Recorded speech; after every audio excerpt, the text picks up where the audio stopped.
They thought like you were just, somebody regular, somebody that looked good, somebody they could chill with. But they didn't realize like you knew your worth.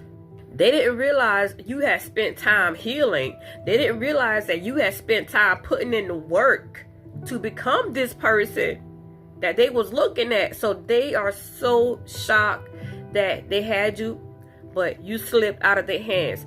What left them speechless is when you told them some things about them. They was not expecting you to know so much about them because they had not disclosed this information to you. You see, you have the spirit of discernment, and that's what had them shook. They wasn't expecting somebody to know so much about them because they kind of closed off in a sense. They don't really open up to people in a sense. But when they met you, they got comfortable enough to get close to you, and you started telling them things about them. They ain't never had that before. Somebody who can tell when they're lying. Somebody who can tell them where they need help at.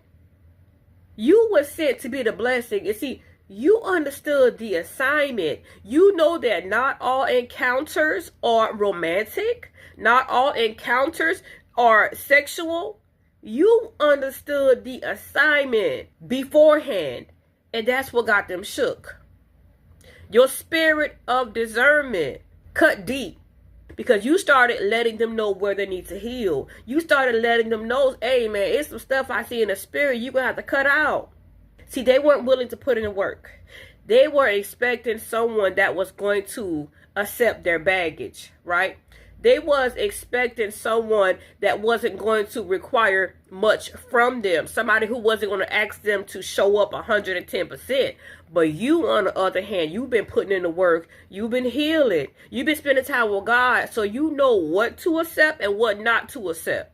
You realize this person was really crying wolf. But you went to go see about them. You went to go help them. You went to go pour into them. You went to show them where they need to work on some things in their life. You went to show them, hey man, you can't keep doing this. If you want a woman of God, you're going to have to put in the work and fix yourself before you approach somebody. See, they was not expecting you to be on point spiritually. They ain't never had somebody stood up to them. They ain't never had somebody told them no. They ain't never had somebody to decline them sexually. They ain't never had that. And that was you. You showed up and let them know that you a real one.